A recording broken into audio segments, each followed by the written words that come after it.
perkenalkan saya Anis. Selamat datang di Ngobis, Ngobrolin Bisnis.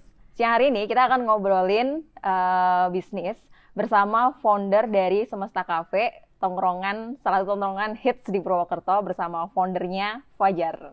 Halo Fajar, gimana kabarnya? Halo Mbak Anis, baik Mbak Anis, alhamdulillah. Oke, saya sama Fajar itu udah kenal cukup lama, mungkin sekitar 6 tahunan. Iya, sekitar itu masih awal-awal kuliah lah ya kita kenal ya. Dan kamu saat ini lagi ngerintis bisnis kafe, dan mungkin sebelum kita ngobrolin lebih jauh tentang bisnis yang sedang kamu rintis ini, mungkin bisa perkenalan dulu nggak ke teman-teman about you are, siapa kamu? Okay. Mungkin dari dulu awal SMK, kemudian kuliah, dan nggak usah terlalu jauh dari awal saya lahir lah ya. Nanti kelamaan konten kita ini. Oke, saya nyapanya siapa ini? Audien atau pendengar dari Ngobis ini. Sobat Ngobis. Oke, salam kenal ya buat Sobat Ngobis. Perkenalkan saya Fajar, tadi udah disebut sama Mbak Anis. Saya dari Wonosobo ya, merantau ke Purwokerto, mengadu nasib lah kira-kira begitu, dari 2012, dan 2013 itu saya mulai kenal dengan Mbak Anis. Kita bareng-bareng beraktivitas di kegiatan koperasi mahasiswa saat itu. Nah, dari situ kemudian keinginan saya untuk berbisnis mulai muncul ya. Meskipun saat itu saya juga belum tahu bagaimana memulainya, tetapi keinginan itu sudah mulai ada dari sejak kuliah.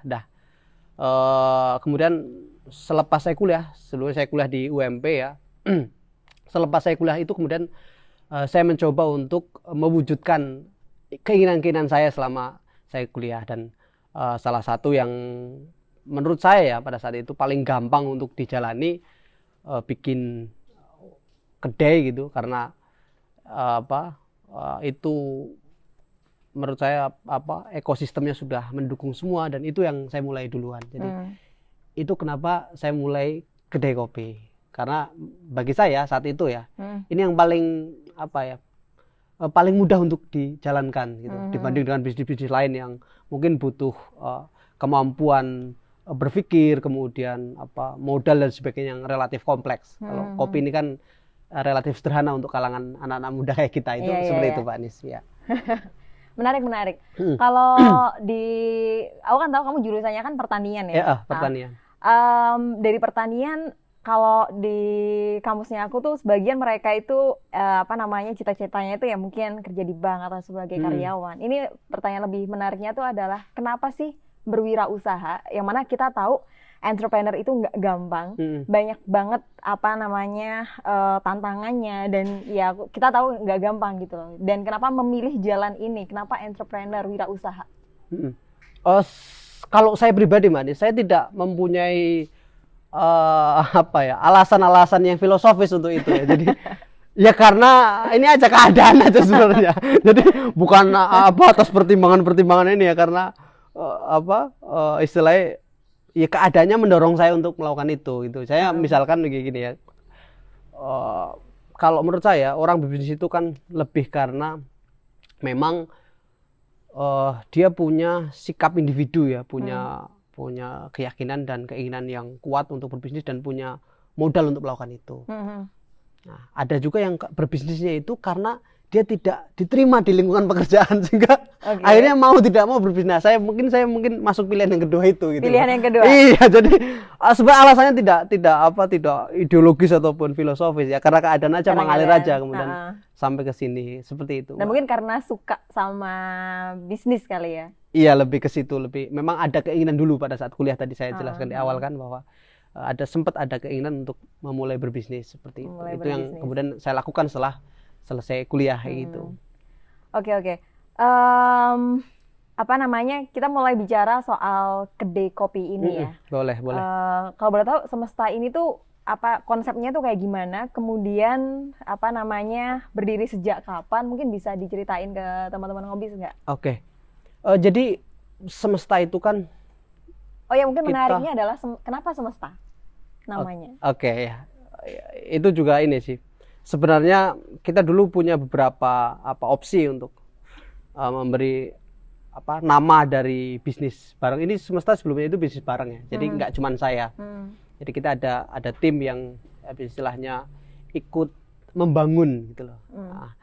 ada beberapa nama yang kemudian muncul saat itu, tapi kita memilih semesta dengan alasan ya karena harapannya ya ini bisa menjadi tempat untuk bersengkrama siapa saja, jadi bisa menampung apa saja itu kira-kira gitu. Jadi itu dulu sekilas gambaran awal mengenai kenapa nama semesta. Kemudian kita berdiri itu pindah ke sini itu 2019.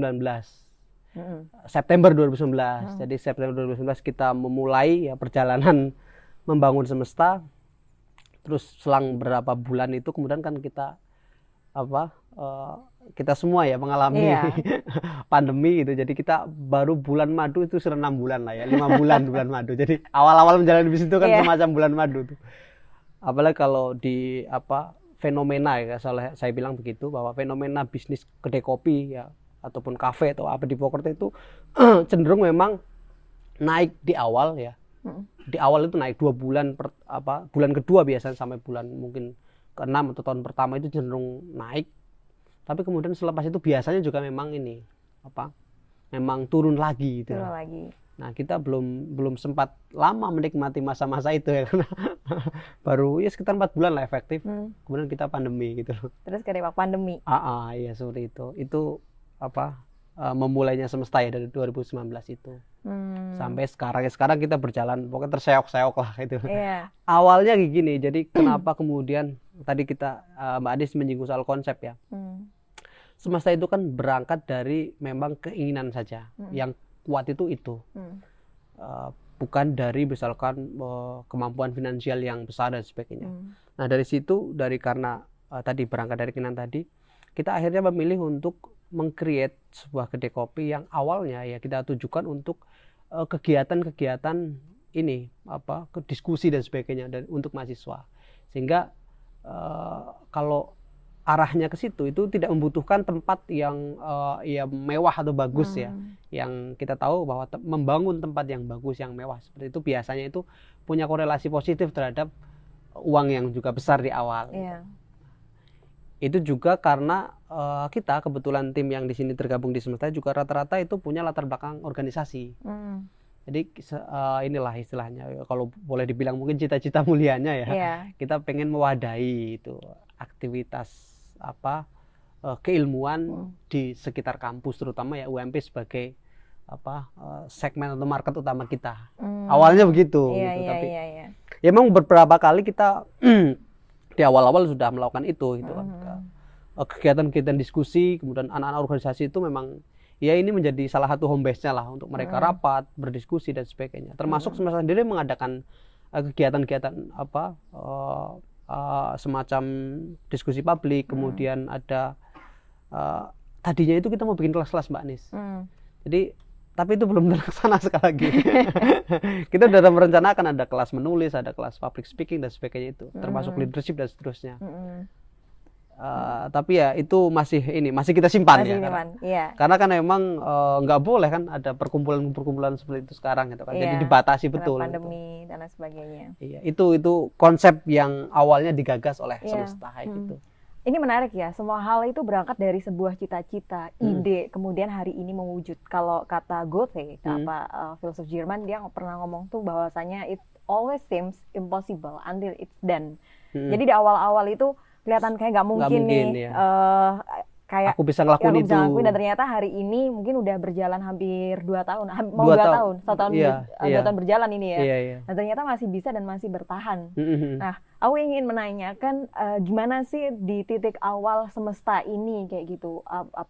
Mungkin ada yang meremehkan, kemudian ada yang meragukan ide-idenya kamu, kemudian ada tantangan-tantangan apa sih yang terberat di awal memulai usaha? Kalau dari luar, kalau saya sendiri ya, saya tidak banyak mengalami itu tantangan dari luar, artinya tadi meremehkan dan sebagainya itu saya sendiri tidak mengalami atau merasa perlu mengafirmasi itu gitu. Saya tidak menganggap bahwa tantangan dari luar itu kemudian besar itu, menurut saya enggak yang tadi meremehkan atau misalkan menghina atau apa lagi gitu, enggak ya. Yang paling berat itu justru di individu kita, di pribadi kita, karena apalagi kita ya gejolak anak muda, kemudian gejolak termasuk emosi ya, artinya ketidakstabilan emosi itu kan nanti berkaitan sama pengambilan keputusan dan sebagainya. Itu yang menjadi tantangan besar kita untuk memulai, apalagi kita memulai sebagai sebuah tim. Yang notabene di situ juga anak-anak muda juga timnya, yang punya pemikiran dan keyakinan ya, idealisme lah kita boleh sebut begitu, yang juga berbeda-beda. Ini tantangan internal itu yang kemudian itu cukup menyita energi kita ya, untuk menyatukan persepsi, kemudian hal-hal detail bahkan yang kerap menjadi ini ya, artinya saya anggap itu dinamika ya. Jadi dari situ juga kita tumbuh sebenarnya sebagai individu dan sebagai sebuah tim gitu. Tantangannya justru dari situ. Kalau saya pribadi, jadi bukan ke ini ya, faktor eksternal itu menurut saya nggak terlalu. Malah pada diri kita sendiri. Banyak yang ngomong malah siapa yang musuh terberat kita adalah ya diri kita sendiri yang harus kita taklukkan. Saya rasa saya mengamini itu Mbak Anis ya, karena memang betul-betul itu yang dialami begitu. Jadi termasuk ke saya sendiri ya, jadi bukan tim ya, termasuk saya sendiri karena begini ya. Jadi kerap kali itu kan hal-hal yang sudah kita rencanakan itu tidak bisa kita wujudkan, itu bukan karena keadaan dari luar, tapi lebih ke kita, di mana misalkan ya ego kita yang main di situ. Contoh misalkan tadi saya singgung dengan istilahnya itu gejolak anak muda yang kadang-kadang tuh mimpinya kelewat besar, sehingga ya nggak salah juga bermimpi terlalu besar, tapi pada rencana-rencana taktis ya, itu harus diimbangi dengan kemampuan kita untuk melihat sumber daya kita, untuk melihat potensi kita. Karena mimpi besar yang istilahnya itu kayak lahir dari ruang hampa ya, pepesan kosong akhirnya kan nggak terwujud, dan itu akan membebani kita gitu. Nah, mengelola ego seperti itu untuk tidak terlalu ambisius di satu sisi ya, tapi juga optimis di sisi lain gitu loh. Ini yang menjadi tantangan. Termasuk dari situ kan kita akhirnya memutuskan untuk memilih segmen yang mana, membangun konsepnya seperti apa gitu. Karena itu nanti berimplikasi langsung sama hal-hal dasar yang kita punya. Contohnya tadi kemampuan kita untuk mengelola usaha, kemudian mendanai usahanya, mengembangkannya dan sebagainya, itu kan berkaitan langsung sama mimpi awal atau ambisi yang ditentukan di awal tadi gitu. Nah, mengelola itu yang kemudian menjadi tantangannya di kita, Mbak Anis. Oke, menarik. Gitu. Ada nggak sih di titik terendah seorang Fajar mengelola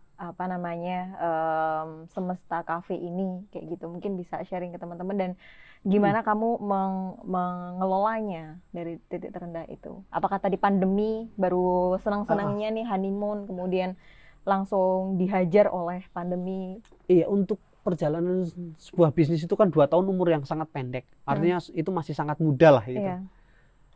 Jadi memang belum banyak istilahnya dinamika yang saya alami itu. Kalau kemudian Mbak Anis tadi bertanya titik terendah mana, ya salah satunya mungkin itu ya, pandemi itu. Karena kita sempat tutup 4 bulan, Mbak Anis. Jadi ketika pandemi? Iya, Maret akhir kalau nggak salah ya. Itu kita tutup 4 bulan. Sampai kalau nggak salah itu habis Lebaran baru kemudian kita buka. Jadi Juli kalau nggak salah. Juli baru kita buka. Nah, itu benar-benar masa-masa di mana ini mau diterusin nggak ya gitu loh. Iya, mimpi awal tadi gitu. Iya, karena ini juga berkaitan sama ini respon publik juga di awal-awal pandemi itu kan benar-benar disiplin ya. Artinya orang itu benar-benar menahan diri untuk tidak keluar gitu dan sebagainya. Oh ya, ini juga ini ya, kita disclaimer, ini juga kita masih pakai protokol kok. Itu masker dan sanitizer masih kita pakai ya. Jadi ini hanya untuk kepentingan tag video aja kita lepas masker gitu. Iya, karena kalau misal pakai masker kan juga nggak nyaman ya. Iya, gitu. Itu tadi. Jadi di awal-awal itu 4 bulan kita tutup itu tadi sempat mengalami fase-fase itu. Mau dilanjutin apa enggak ya ini ya gitu. Iya. Dan di saat itu apa yang kamu lakukan?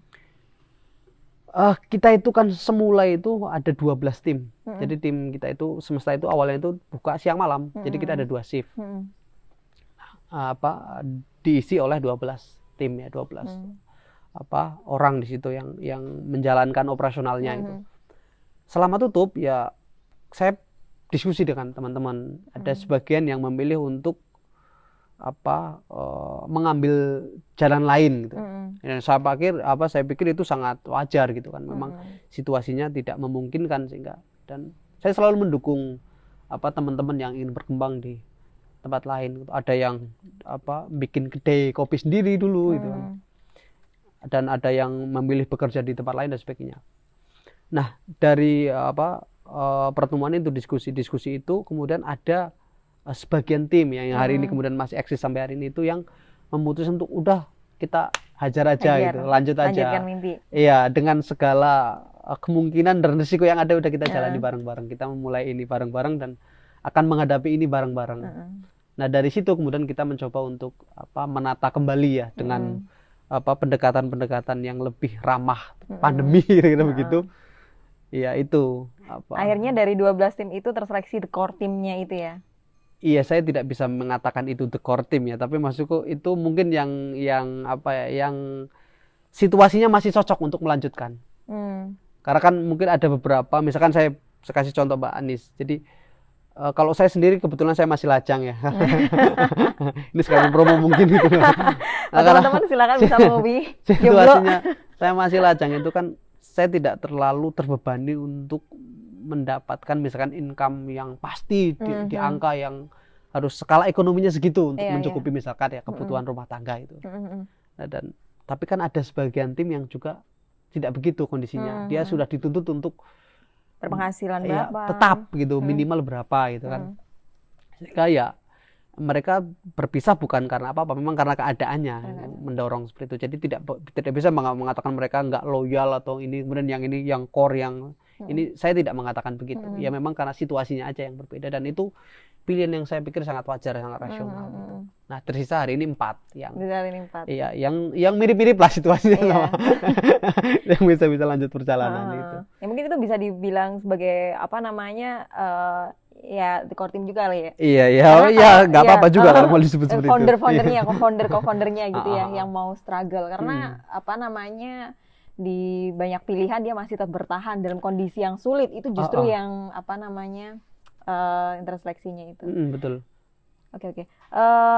Menarik sih. Dan bicara soal bisnis ya. Aku tahu ini bukan bisnis pertamanya kamu.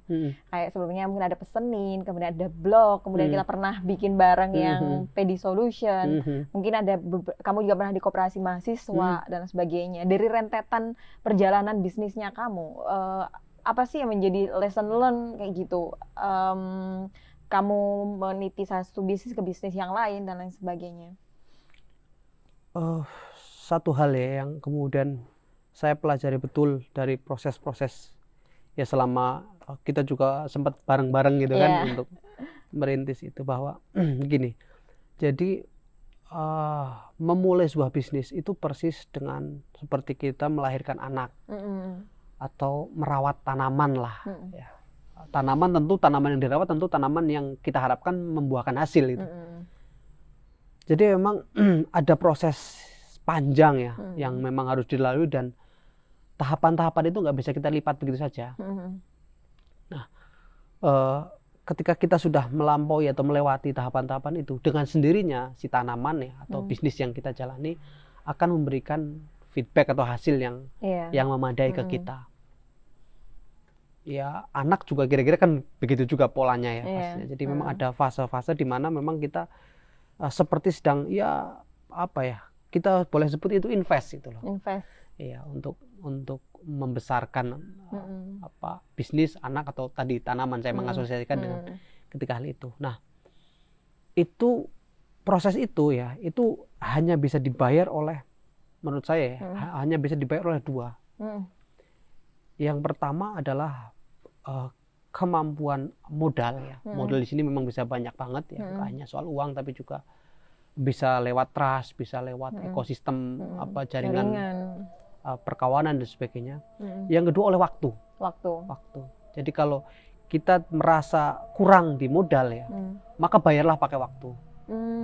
Artinya konsistensi kita, komitmen kita untuk terus membuka itu tidak akan ya saya boleh sebut tidak akan sia-sia. Termasuk seluruh proses yang sudah sempat saya jalani ya, kendati pun itu ya sebut saja gagal itu kan. Tapi itu tetap saja memberikan bekas-bekas, memberikan pelajaran-pelajaran gitu. Yang itu kepake banget untuk aku meneruskan apa semesta hari ini. Iya. Itu kayak gitu. Jadi waktu dan konsistensi itu ya. Iya, jadi dua hal itu nggak bisa nggak bisa dipisah dari proses menumbuhkan bisnis. Kayak kita ngerawat tanaman lah.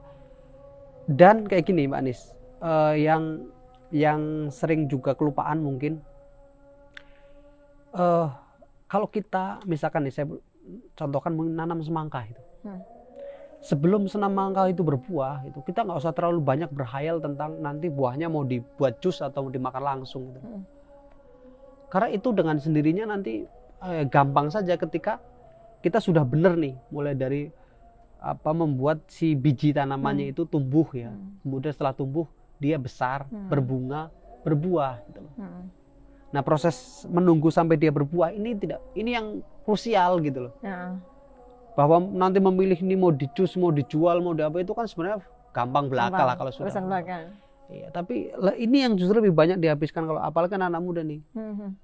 Sisi berimajinasi atau apa ya boleh saya sebut berhayal keberhasilan itu lebih banyak memakan porsi energi dan waktu dia malah kebanyakan. Gitu. Sehingga fase pentingnya ya membuat tanaman tadi kita ngomongin semangka, si semangka ini tumbuh dan berbuah itu yang terlewat, nggak diperhatikan detailnya. Nah ini yang mungkin bisa menjadi ini juga ya istilahnya ya, terutama ke saya pribadi ya, refleksi bahwa ketika kita memulai bisnis itu kalau detail-detail kecil sudah kita perhatikan dan kita tata benar, dengan sendirinya dia akan menghasilkan. Jadi hasil itu menurut saya konsekuensi logis dari proses yang benar gitu.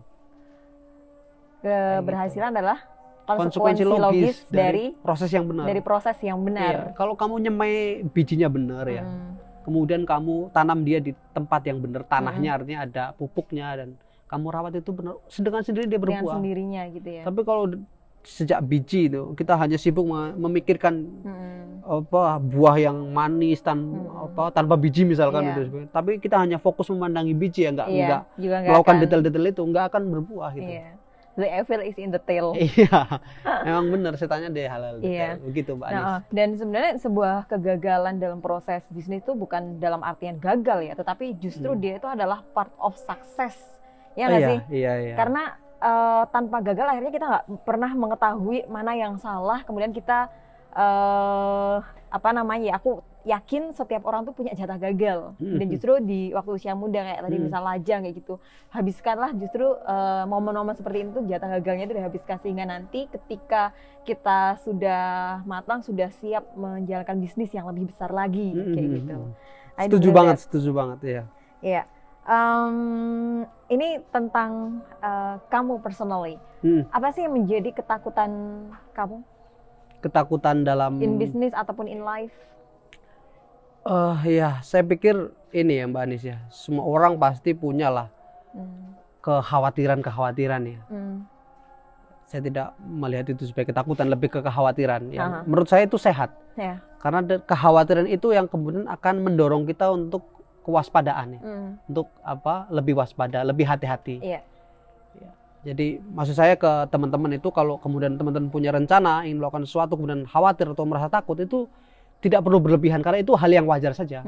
Dan memang itu harus disyukuri sebagai bentuk pertahanan diri. Jadi kalau kita nggak punya rasa takut justru malah cepat selesai gitu ya. Cepat selesai hidup kita itu loh. Karena kekhawatiran dan ketakutan itu sebenarnya bagian dari alamiah, mekanisme dari pertahanan diri kita. Nah, kalau Mbak Anis nanya ke saya tentang apa sih kekhawatiran ini, ya tentu banyak gitu, tentu banyak. Dalam mulai bisnis ya saya khawatir kemudian apakah ini bisa berkembang, saya khawatir apakah ini bisa diterima oleh pasar sebagai tanda kutip tuh hanya di bisnis itu kan market ya, itu kan. Apakah ini bisa diterima, kemudian apakah ide itu bisa dijalankan, bisa menghasilkan dan sebagainya. Itu kan kekhawatiran yang saya pikir wajar saja. Jadi kalau kekhawatiran yang berlebihan sih saya rasa sih enggak ya. Jadi ya saya sih optimis saja bahwa dengan penyesuaian yang sebenarnya bisa diupayakan itu kita bisa survive. Meskipun situasi itu benar-benar memaksa kita untuk benar-benar diperas habis lah istilahnya gitu. Iya. Dan saya merasa begini Mbak Anies, justru saya merasa beruntung ya, saya merasa bersyukur dalam konteks saya loh ya, saya tidak kemudian sedang ini orang lain atau pihak lain. Saya mengalami situasi sulit seperti ini ya, ini kan situasi dialami oleh global, jadi nggak hanya oleh kita-kita ya di sini. Saya mengalami situasi serumit ini di saat saya baru memulai, ya saya dan teman-teman baru memulai, sehingga resikonya itu kecil, ya, jauh lebih kecil dibanding mereka-mereka yang sudah besar mengakar gitu ya. Karena mereka juga terdampak gitu. Tapi pelajarannya sama Mbak Anies. Apa itu? Ya pelajarannya sama bahwa secara umum itu apa yang saya rasakan sebagai ya pengusaha yang masih berpenghasilan itu menurut saya itu sama aja pelajarannya dengan mereka-mereka pengusaha besar. Yang berbeda hanya skalanya. Skalanya bahwa saya kecil, sana besar. Tapi sebenarnya pola atau pengalaman yang diterima itu menurut saya sama saja itu, dan saya bersyukur saya mengalami pelajaran mendapatkan pelajaran sedemikian berharga di saat saya baru memulai gitu loh. Itu sisi lain lah ya, sisi lain kita ambil hikmahnya ya, daripada meratapi sebuah mendramatisir kayak gitu. Jadi tadi bilang bahwa ya ketakutan memang ada tadi contohnya tadi di awal-awal apakah ini lanjut dan itu kan kekhawatiran dalam bisnis ya. Tapi tadi di satu sisi juga saya merasa bahwa oh ya ini pelajarannya besar banget nih, karena situasi yang tidak normal ya itu kan membutuhkan penanganan yang juga tidak normal, mendorong kita untuk melahirkan beberapa improvisasi di bisnis yang itu kemudian kita pandang sebagai oh ini peluang baru nih sebenarnya nih, kayak gitu. Ini saya ambil contoh ya, jadi di saat di awal-awal kita merangkak lah istilahnya ya, setelah kita buka lagi itu kan sepi Mbak Anies ya. Situasinya karena mahasiswa sebagai market utama kita ya, seluruh mahasiswa di kampus-kampus di Pokret itu kan diliburkan. Sementara tadi orang-orang juga mungkin belum terlalu leluasa untuk pergi keluar dengan protokol yang juga masih dikawal ketat sama Pemda gitu kan. Ya Satpol PP masih kemana-mana gitu kan. Itu kan kita diperas atau dipaksa untuk gimana ini caranya agar produk ini laku, karena kan sebenarnya ujung bangun kedai kopi ya apapun itu, kamu bangun sebagus apapun kan ujung tombaknya produk kamu laku. Jadi bukan kalau kemudian tempatnya bagus otomatis laku kan enggak. Sebenarnya jualannya kan jualan produk, bukan jualan tempat, dalam arti kalau dalam situasi pandemi ya tempat itu menjadi nggak relevan karena tadi orang nggak boleh datang ke tempat itu. Nah dari situ kemudian kita kenapa kita nggak mencoba kayak gini? Kalau semesta awal itu kan konsepnya kita mencoba menarik orang ya market untuk datang ke sini kemudian mengkonsumsi ini kita itu produk kita. Nah karena situasinya ini benar-benar nggak memungkinkan untuk itu saat itu ya, itu kita mencoba untuk ya kenapa nggak produknya yang mendatangi konsumen. Nah dari situ kita bekerjasama dengan ada teman yang jualan itu kan, dia punya booth seperti itu, jualan makanan itu, tapi nggak ada minuman otentiknya. Nah kita kerjasama sama mereka, kita buatkan resep minumannya. Nah, jadi akhirnya ya itu lumayan membantu di saat situasi recovery ya. Jadi meskipun sininya sepi tapi produk kita tetap laku di luar gitu, karena kita kerjasama dengan tadi teman ya itu salah satu ini strategi. Ya dan sebenarnya itu peluang gitu loh ke depannya, meskipun maksudnya itu peluang yang nggak hanya ada di saat pandemi gitu, di setelah misalkan pandemi ini segera berlalu, amin ya. Amin. Itu juga kita juga berdoa ya. itu bisa menjadi peluang dan bisa menjadi model pengembangan bisnis kita. Bahwa semesta harus kita akui apapun itu ujung tombaknya itu jualan produk, dan dalam jualan produk itu nggak harus orang datang ke tempat kita kan gitu loh. Iya. Ya, gitu. Bisa kita yang mendatangi konsumen. Iya, bisa produk kita yang mendatangi pusat-pusat perkumpulan market lah konsumen tadi. Nah, kerjasama dengan brand yang sudah ada ataupun bisnis yang sudah eksis yang lebih punya jaringan market lebih besar itu bisa menjadi peluang untuk pengembangan bisnis minuman lah ya, atau sebenarnya bisa apapun itu bisa dikontakkan dengan masing-masing bisnis teman-teman. Dengan begitu akan sangat ini Mbak Anies menekan ongkos operasional, ya tentu aja, menekan biaya riset gitu loh. Karena memang menyiksa itu ditanya kapan lulus itu loh. Tapi kalau kita yakin sama dari kita punya rencana. Kenapa saya nggak lulus tahun ini? Karena misalkan saya mau ngambil kursus atau misalkan saya mau magang dulu di sini itu. Kemudian saya nanti lulusnya semester depan saja itu. Orang yang punya rencana seperti itu lebih tenang ketika ditanya kapan lulus gitu loh. Planning yang lebih matang. Iya gitu. Saya pikir itu juga mungkin bisa menjadi ini ya, pegangan buat kita ya, mulai merencanakan hidup kita itu dengan potensi kita lah gitu. Ya kalau teman-teman, jadi menurut saya gini Mbak Anis, antara berbisnis dengan bekerja itu bukan pilihan benar salah. Jadi bukan yang berbisnis misalkan salah, yang bekerja benar, atau sebaliknya bukan. Itu pilihan yang sifatnya itu pas nggak pas. Jadi di diri teman-teman itu kira-kira pas nggak kalau berbisnis, atau pas nggak kalau bekerja gitu loh. Jadi itu sangat personal. Orang-orang luar saya pikir nggak berhak untuk mendikte apakah orang itu berbisnis atau bekerja. Itu pilihan personal teman-teman dan disesuaikan sama pas tadi itu. Pas itu bukan hanya soal minat ya, tapi juga soal latar belakang itu. Kalau kemudian misalkan ya situasi tertentu, misalnya keluarga menuntut harus ada penghasilan tetap untuk, jangan berbisnis. Karena dimanapun berbisnis pasti menyajikan resiko. Ya, dan artinya bukan yang bekerja tanpa resiko, tapi resiko itu jauh lebih besar ketimbang yang bekerja. Nah, ketika teman-teman sudah merencanakan itu ya jelas pegang saja itu. Kalau dalam konteks saya, kenapa saya baru berbisnis ya, ini bukan jadi sharing juga mungkin untuk penonton ya. Jadi memilih pilihan karir ya saya sebut, itu seperti kita memilih ukuran pipa rezeki lah. Kita sebut aliran rezeki, salah satunya itu finansial ya. Jadi berbisnis itu memberikan atau menjanjikan pipa yang hampir tak terbatas. Sementara kalau bekerja itu sudah ada batasan-batasannya. Nah, saya memilih itu karena pertimbangan itu. Kalau ukurnya itu kita yang menentukan gitu ya? Iya, kayak gitu. Itu salah satu yang menjadi pertimbangan saya, kemudian kenapa saya mencoba untuk menekuni jalan berbisnis dibanding dengan bekerja. Itu sebuah pilihan ya, pilihan secara sadar. Sebenarnya pilihan secara sadar itu hampir sama dengan menemukan jati diri nggak sih? Ya kita boleh sebut begitu gitu. Nah, saya malah ngelihat itu banyak banget orang itu yang nggak melakukan pilihan secara sadar ataupun menemukan jati diri karena sangat variabel yang sangat menentukan menurut saya itu karena sosial media. Kita akhirnya mengkomparasi hidup kita satu dengan yang lain sehingga beberapa pilihan hidupnya kita itu bias gitu loh. Karena kita jarang banget talk to ourselves, karena penting banget gitu ya mencari meaning siapa diri kita, kemudian siapa diri kita itu penting banget. Mau karena kemana kita itu sebuah jati diri gitu kan, sehingga ketika kita tidak menemukan itu, pilihan-pilihan kita pertama nggak dilakukan secara sadar, bias juga, dan akhirnya terbawa tren ketika nggak kokoh kayak gitu loh, ketika fail atau menemukan kerikil, ya udah ditinggalin kayak gitu. Justru ini yang menjadi pondasi utama kita starting bisnis ya, jati diri, melakukan pilihan secara sadar, sehingga angin bergoyang tadi misalnya ya ada temen yang mengkomparasi hidup tuh nggak akan berdampak, gitu. Tetap kokoh tentang apa yang menjadi cita-cita kita. Gitu.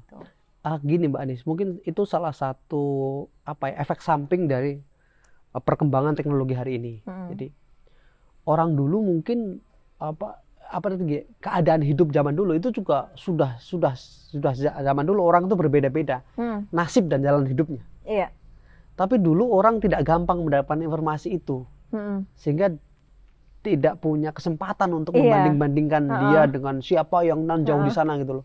Orang yang misalkan tadi ada contoh viral ya di media sosial bahwa dia usia 25 udah begini-begini. Itu kan orang yang nggak kita kenal sama sekali kan sebenarnya kan. Tapi kita tahu karena dari sosial media. Nah, maksudku itu salah satu memang itu efek samping dari dari perkembangan teknologi digital. Karena gini menurut saya Mbak Anissa, jadi perkembangan teknologi digital itu juga membuat akhirnya sikap mental kita itu menginginkan segala sesuatu juga serba cepat, serba instan. Itu tidak salah, tetapi juga tidak bisa dipakai di semua situasi. Betul. Pada hal-hal tertentu boleh, misalkan kita nggak akses pengetahuan, harus dong, itu harus instan. Kamu kalau nggak update sama pengetahuan kebangetan kamu gitu loh. Karena sekarang semuanya dimudahkan gitu loh. Harusnya kamu mau baca apapun itu ada gitu loh. Tapi pada hal misalkan membangun hidup, itu nggak bisa instan, menurut saya. Saya meyakini bahwa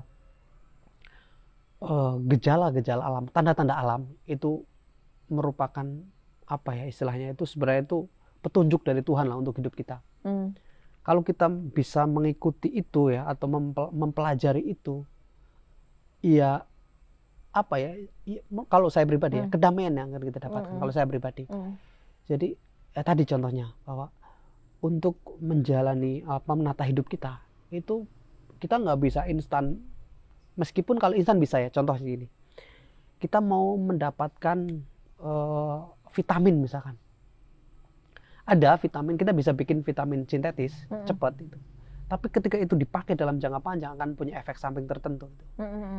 Yang paling sehat itu adalah ya vitamin yang memang lahir dari alam gitu, yang bisa ditanam dari buah kita. Lah untuk melahirkan vitamin yang sehat, yang aman tadi, itu prosesnya panjang gitu loh. Panjang, nggak ada yang instan. Nggak ada yang instan. Dalam kehidupan nggak ada lift. Hidup kita juga begitu gitu loh.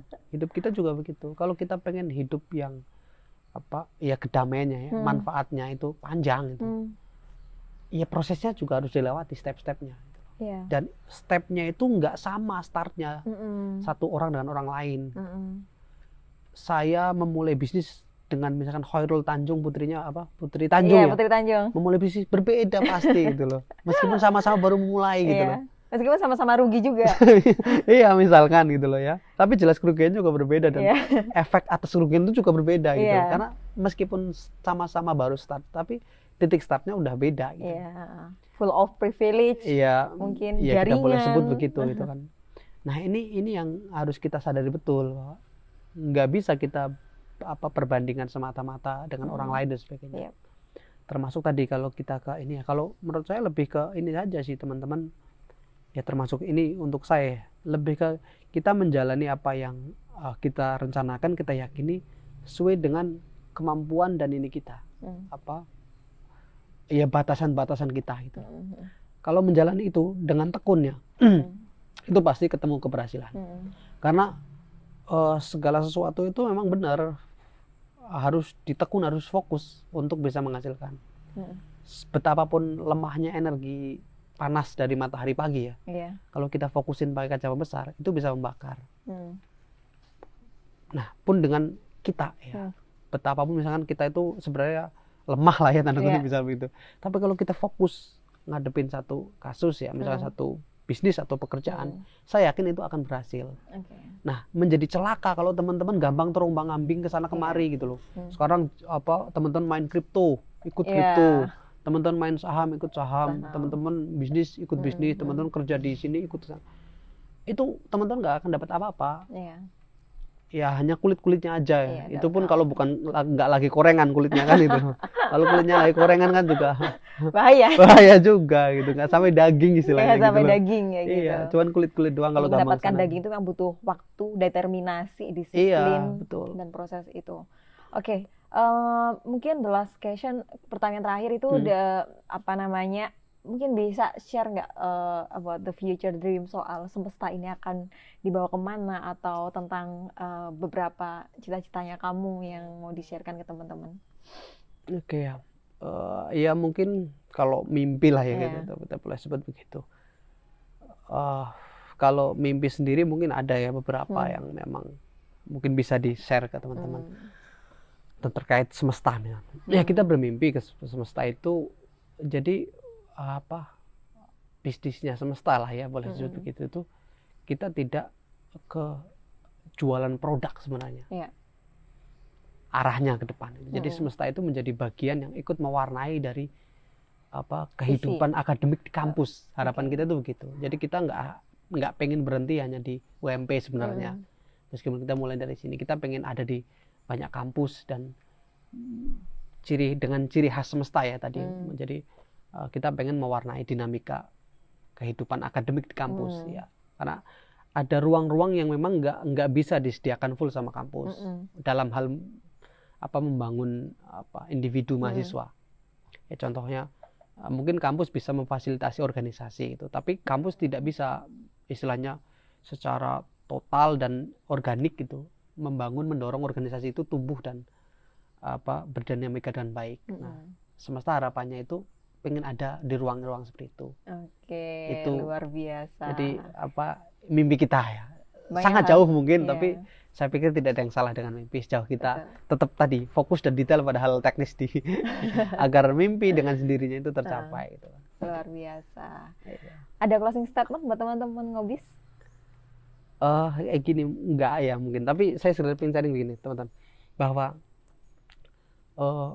ketika teman-teman berencana ingin memulai sesuatu ya, atau punya mimpi terhadap sesuatu, itu coba cari langkah termudah untuk mendekat ke sesuatu atau mimpi teman-teman itu. Nah, langkah termudah itu yang diselesaikan dulu. Karena dari satu langkah itu ya, itu kita akan lebih gampang dan akan seperti dipandu untuk ke langkah-langkah berikutnya. Jadi nggak ada sesuatu yang dimulai sudah sempurna, nggak ada. Betul. Ya, jadi sempurnakanlah itu sambil teman-teman melakukannya gitu loh. Itu juga yang yang membuat akhirnya semesta ada. Jadi karena kita memang dulu ya nggak membayangkan kedai kopi atau coffee shop yang bagus mestinya mahal-mahal, nggak. Ya udah, coffee shop itu apa sih gitu ya? Ya yang paling sederhana kayak gimana itu. Katakanlah kalau dulu kita sama sekali pun kita akan memulai misalkan dengan jualan kopi saset misalkan. Atau itu kopi-kopi juga Kopi gitu. juga. Iya, jadi nggak apa-apa gitu, karena dari situ teman-teman nanti akan mulai paham. Misalnya bisnis kopi kalau kita sebut konteks kopi. Nah, kalau di konteks mimpi teman-teman ya coba teman-teman explore mungkin langkah yang termudah untuk mencapai atau menuju ke impian atau mimpi teman-teman itu apa sih? Itu dulu yang dikerjakan. Nggak usah nunggu, misalkan kalau bisnis saya nggak punya modal. Kalau nggak punya modal jangan mulai dari modal. Bisnis itu nggak cuma elemen bisnis itu nggak cuma modal, ada banyak. Nah, pelajari elemen-elemen itu dan mulai dari teman-teman sesuatu yang teman-teman punya atau teman-teman bisa. Modalitas yang paling mudah diakses. Iya, jadi nggak harus saya mau bisnis tapi nggak punya uang, ya jangan mulai dari uang gitu. Iya. Kalau teman-teman mulai dari uang nggak akan mulai dan mungkin kalau teman-teman baru memulai udah kehilangan momentumnya itu. Jadi seringnya kan memang gitu. Jadi istilahnya gitu lah, teman-teman jangan fokus ke kelemahan teman-teman, tapi fokuslah ke kelebihan yang teman-teman miliki. Luar biasa. Itu mungkin Mbak Anis. Terima kasih. Oke, teman-teman, sore hari ini di Semesta kita dapat banyak sekali insight dari founder Semesta, di mana kita tadi udah ngobrolin banyak hal mengenai siapa musuh terberat kita adalah diri kita sendiri, dan kita harus mengetahui jati diri kita, melakukan pilihan-pilihan secara sadar agar tidak terbawa arus. Dan ketika berbicara soal bisnis, itu adalah bicara soal berproses, determinasi, disiplin, dan tidak pernah menyerah ya di tengah badai, kita harus mempertahankannya dan lain sebagainya. Sekian dari saya, teman-teman Ngobis, sobat Ngobis. Untuk Ngobis selanjutnya teman-teman bisa DM kalau mau request sharing-sharing juga di sesi Ngobis yang kedua. Sekian dari saya, kurang lebihnya mohon maaf, terima kasih dan bye. Selamat tinggal, bye, selamat sore.